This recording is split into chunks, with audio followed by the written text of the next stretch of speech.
Buen día, mi nombre es Catherine Gómez, desarrollando la tarea de radiología y radioprotección. Para la actividad número 1, nos pide que hagamos unos dibujos y realicemos unas definiciones.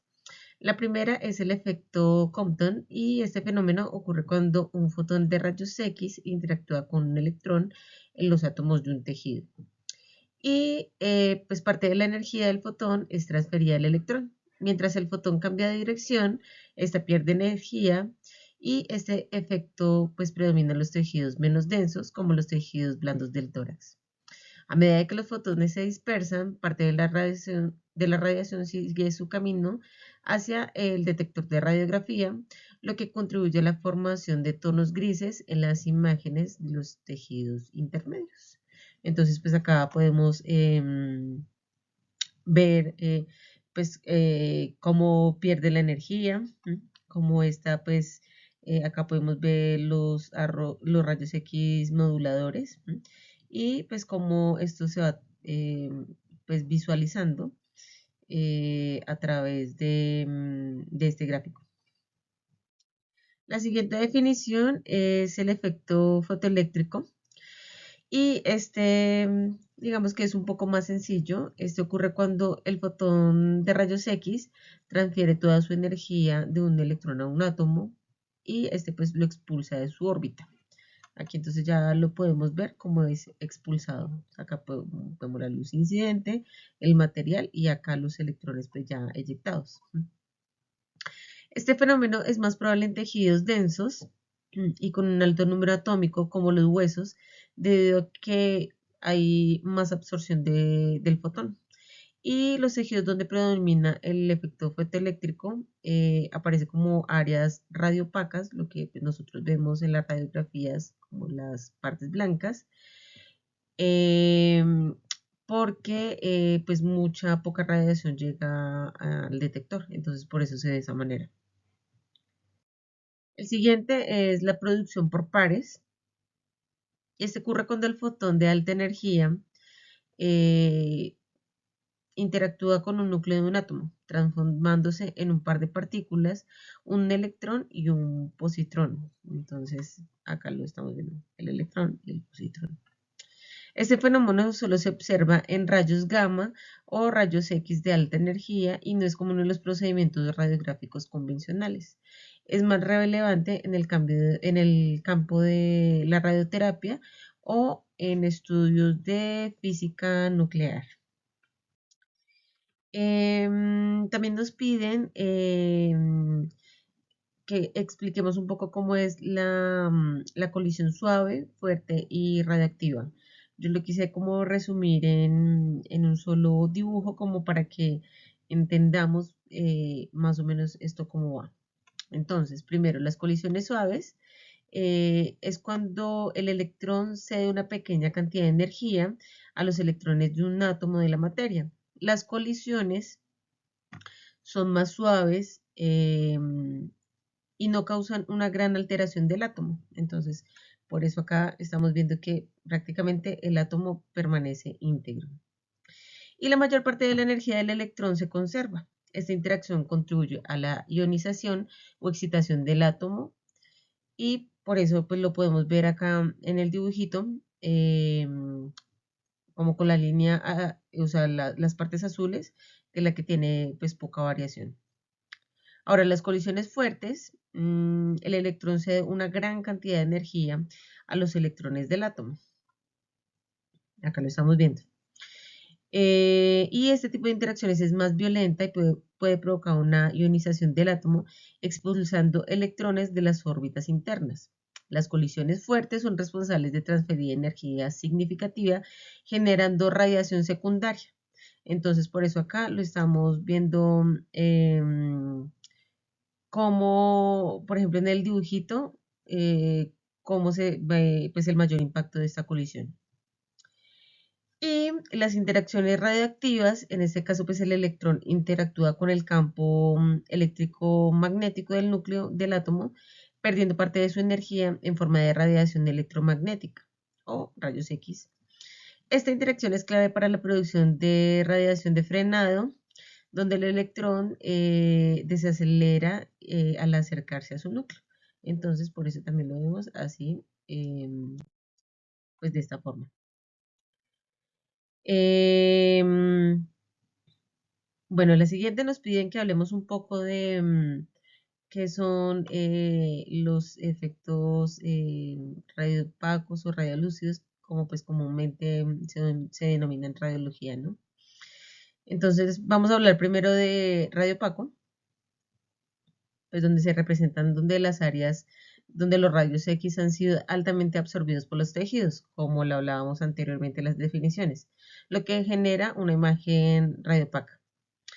Los tejidos densos, como los huesos, vamos a poner cualquier ejemplo, como las costillas y las vértebras, aparecen en tonos claros porque esta absorbe una gran cantidad de radiación debido a su alta densidad y número atómico. Este fenómeno está relacionado con el efecto fotoeléctrico, donde los rayos X transfieren toda su energía a los electrones de los átomos, causando absorción. Ahora, por otro lado, vamos a tener los radiolúcidos o lo que nosotros vemos como los tonos negros. Y ese corresponde a las áreas donde los rayos X pasan con poca atenuación o dispersión, creando una imagen radiolúcida. En el aire de los pulmones aparece de color negro porque esta no absorbe mucha radiación, ya que tiene baja densidad y bajo número atómico. En este caso, pues va a haber poca interacción del efecto Compton o el efecto fotoeléctrico y la mayor parte de la radiación pues atraviesa pues el tejido.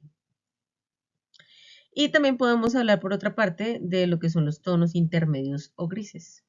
No es acá en el blanquito, sino por ejemplo como estas zonas.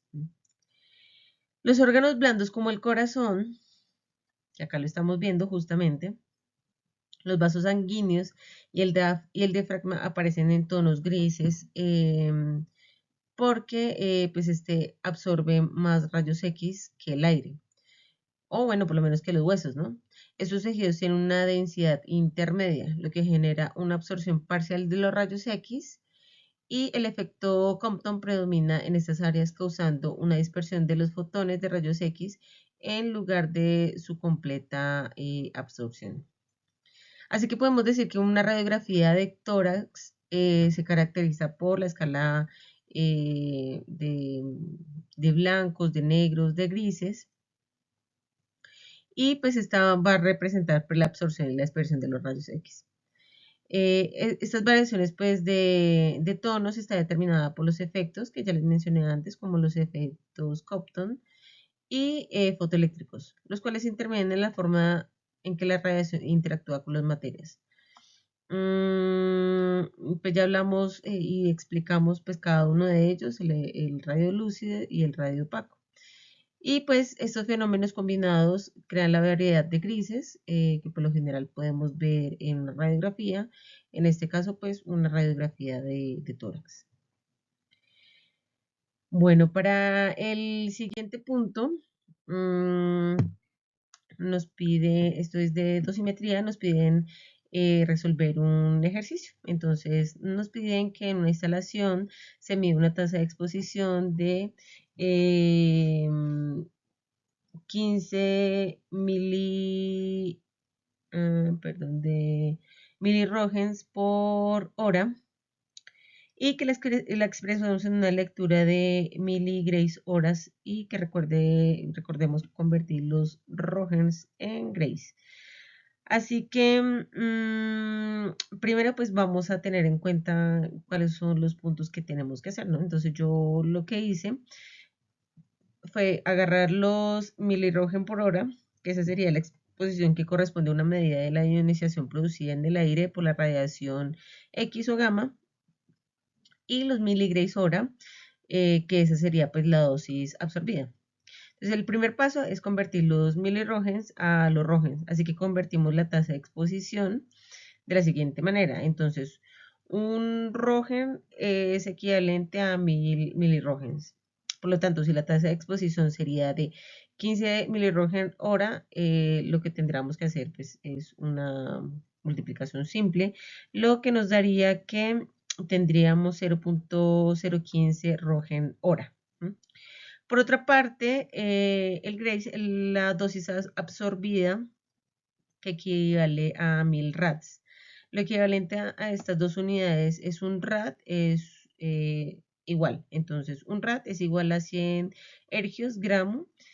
Entonces, podemos decir que un gray es igual a 100 rat. La equivalencia entre los Röntgen y los Gray se basan en las propiedades de la radiación ionizante y en su interacción con el aire.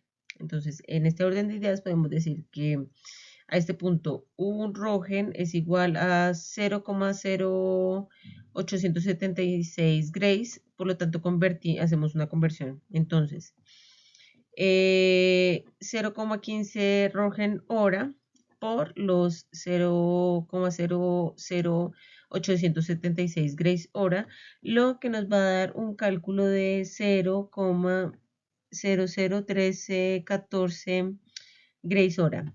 Y para la conversión del grays a micrograys, pues ya habíamos hecho pues o sea, ya habíamos explicado antes cómo hacer la conversión. Entonces, un gray, en este caso nos va a dar 1.000.000 de miligrays y por tanto pues haremos la multiplicación, ¿no?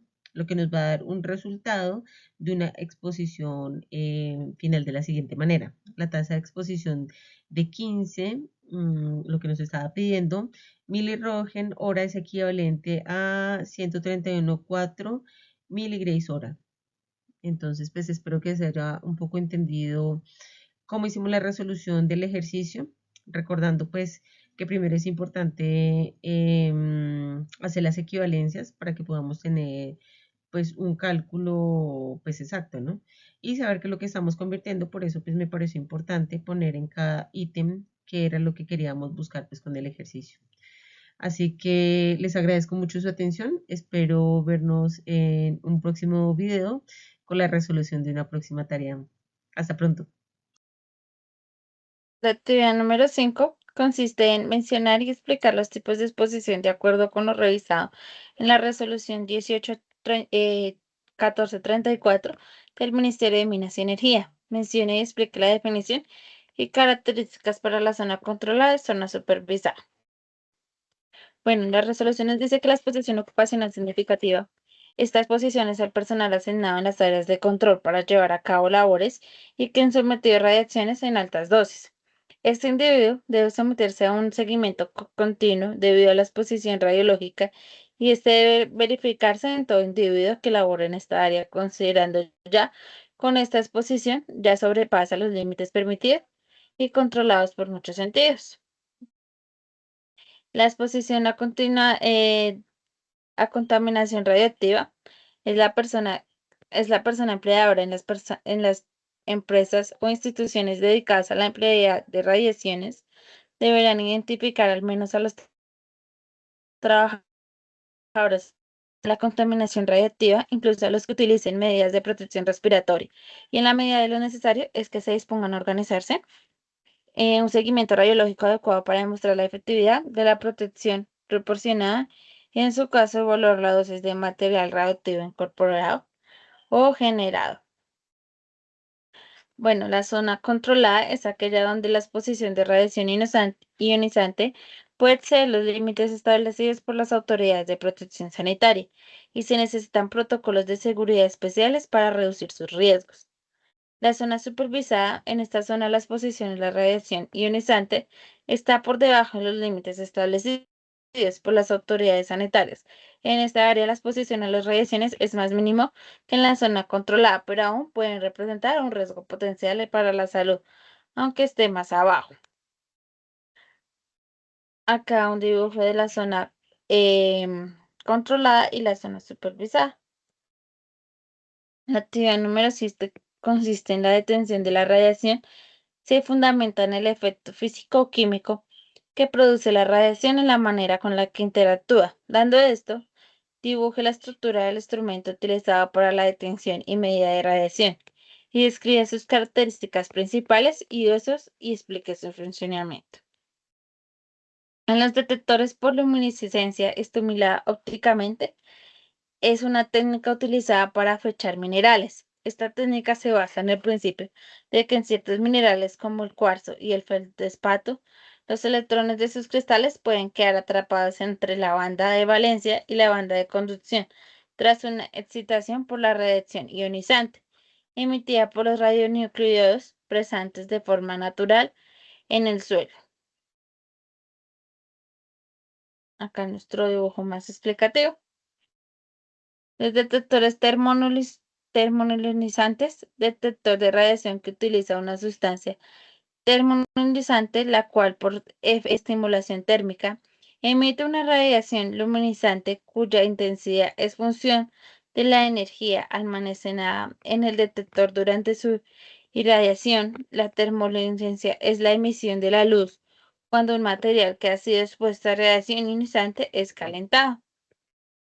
Acá nuestro dibujo explicativo, perdón. Los detectores de centeleo.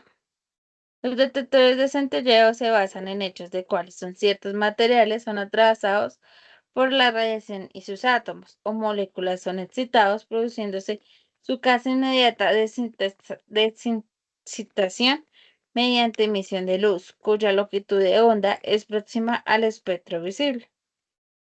Acá está nuestro dibujo explicativo. Los detectores gaseosos. Los detectores de ignición están estéticamente constituidos por un recinto lleno de gas a presión, en el que se disponen dos electrodos separados una cierta distancia a la que se aplica una tensión de polarización. En condiciones normales, el gas no es conductor, no circula corriente eléctrica entre ambos electrodos, pero si una partícula ionizante alcanza el gas, se genera por ionización pares ion-electrón. El campo eléctrico existe para las cargas liberadas que se muevan hacia el electrodo de signo contrario. Los electrones hacia el ánodo, el polo positivo y los iones hacia el cátodo, polo negativo. En nuestro dibujo explicativo.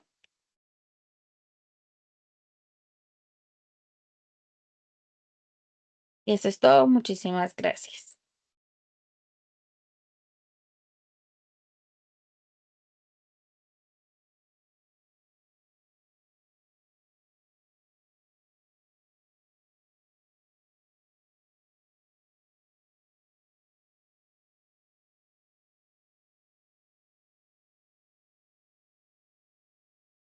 Buenos días, mi nombre es Gladys Duarte, estudiante de tercer semestre de Radiología e Imágenes Diagnósticas. En esta ocasión voy a realizar la explicación del punto 3 y 4 de la fase 3 de Radiología y Radioprotección, que hace referencia a magnitudes y unidades dosimétricas. En la actividad 3 de esta guía nos están solicitando elaborar una tabla que contenga símbolos, unidades de definición de la relación y características de exposición y tasa de exposición, dosis absorbida y tasa de dosis absorbida, dosis equivalente y tasa de dosis equivalente, dosis efectiva y tasa de dosis efectiva. Entonces, por aquí tenemos la tablita. En la primera columna tenemos nombre de la magnitud, en la segunda el símbolo, en la tercera la unidad y por último las características. Iniciamos con la exposición y tasa de exposición. El símbolo que la representa es una X y en la unidad decimos que se define como dx sobre dt, donde dx es el incremento de exposición durante el intervalo de tiempo. Y en las características, la exposición puede ser utilizada para medir la radiación que recibe un chasis, un intensificador de imagen o la piel del paciente. Esta magnitud es muy utilizada porque es fácil de medir, pero no ofrece información sobre el daño producido en el paciente debido a que no cuenta con la radiosensibilidad de los tejidos u órganos que atraviesa. Continuamos con la dosis absorbida y tasa de dosis absorbida.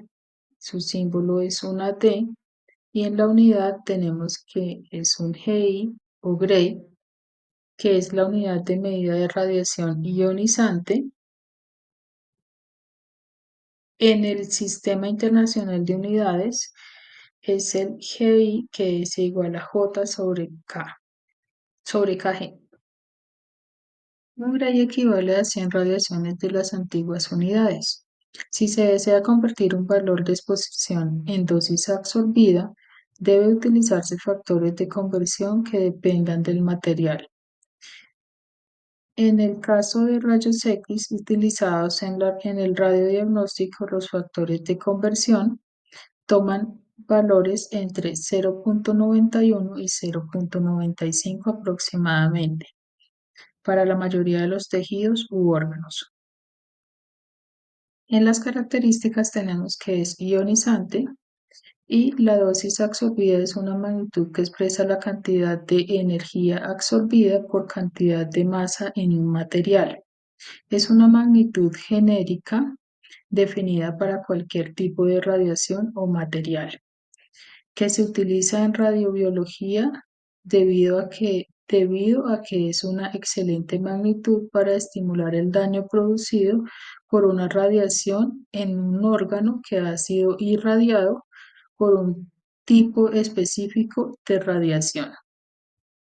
Continuamos con la dosis efectiva y tasa de dosis efectiva. El símbolo que la representa es una H y tenemos que la dosis equivalente es igual a dosis efectiva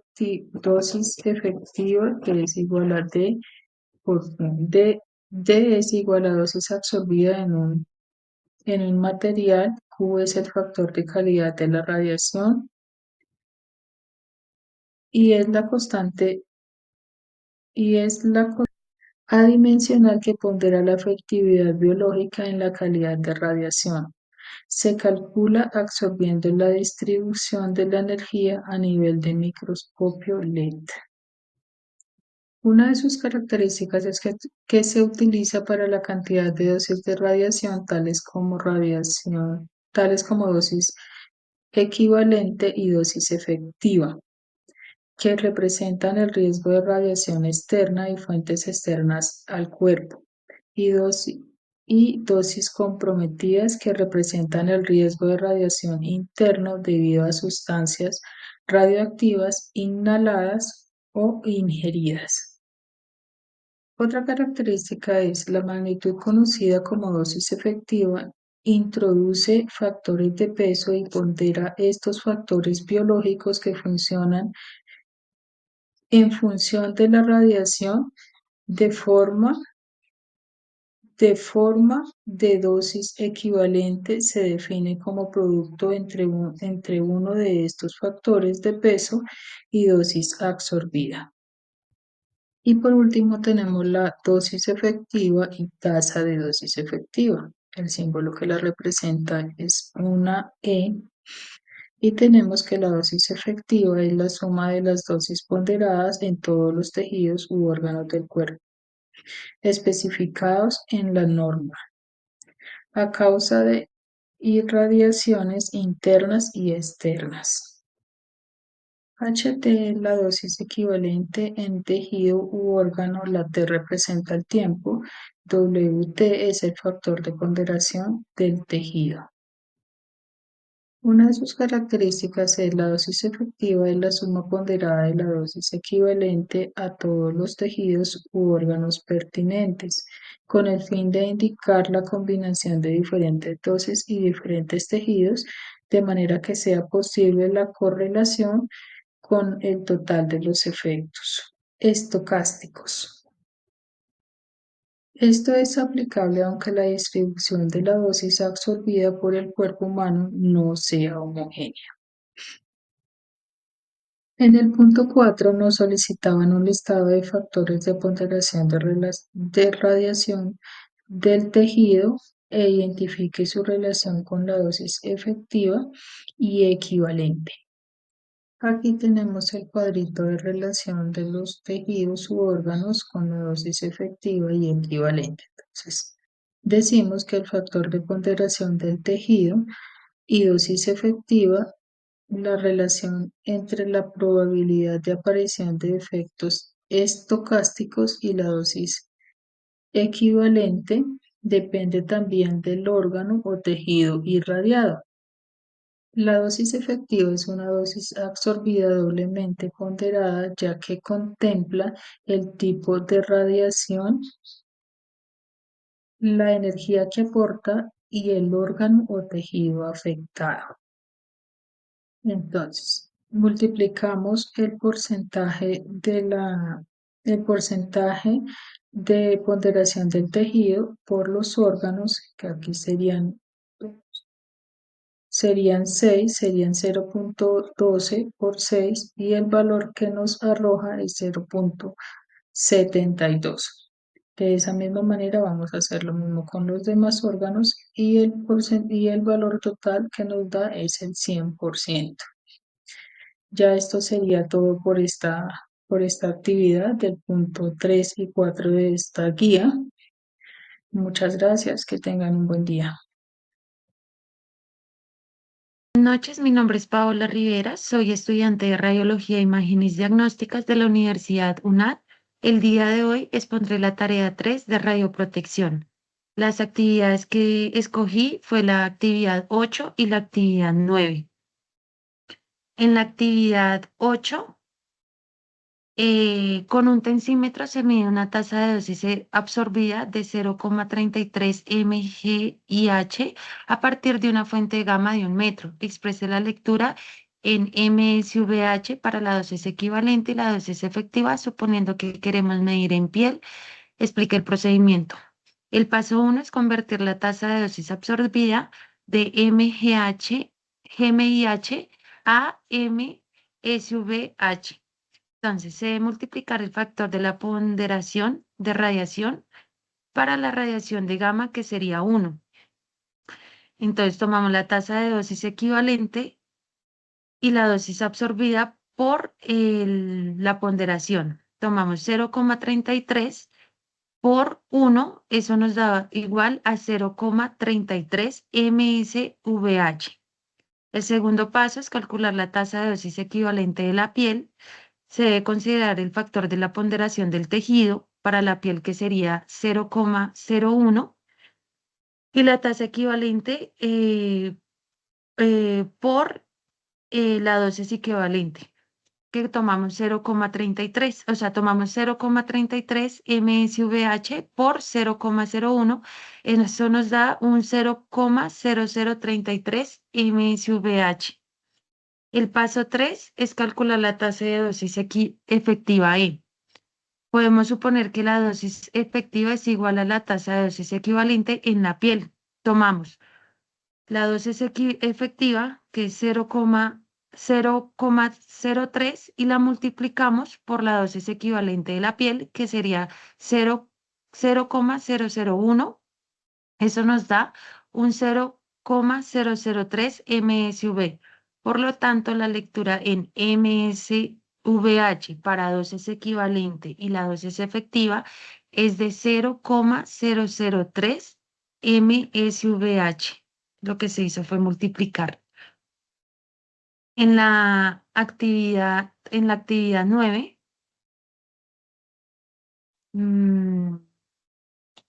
es hacer una infografía sobre la protección radiológica de las trabajadoras embarazadas. Entonces, la Comisión Internacional de Protección Radiológica establece directrices para minimizar la explotación de radiación durante el embarazo, garantizando la salud tanto de la madre como del feto. Las trabajadoras embarazadas deben declarar su embarazo a su empleador para garantizar que se tomen medidas de protección adecuadas. La límite de dosis para las trabajadoras embarazadas es de 1 mSv durante todo el embarazo, con un límite mensual de 0,5 mSv.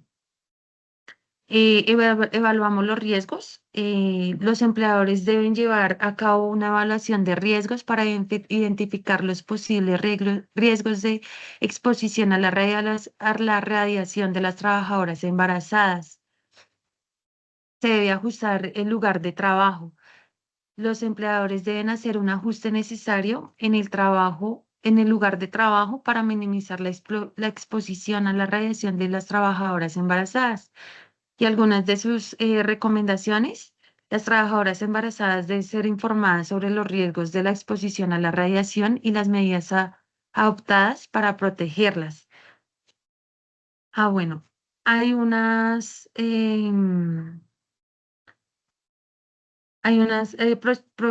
protecciones como delantales, los plomados, para minimizar esta exposición. Los empleadores deben proporcionar capacitaciones sobre la protección radiológica y los procedimientos de seguridad para las trabajadoras embarazadas, y también las trabajadoras embarazadas deben participar en desarrollos de políticas y procedimientos de protección radiológica. Con esto finalizo mi presentación. Que tengan una buena noche.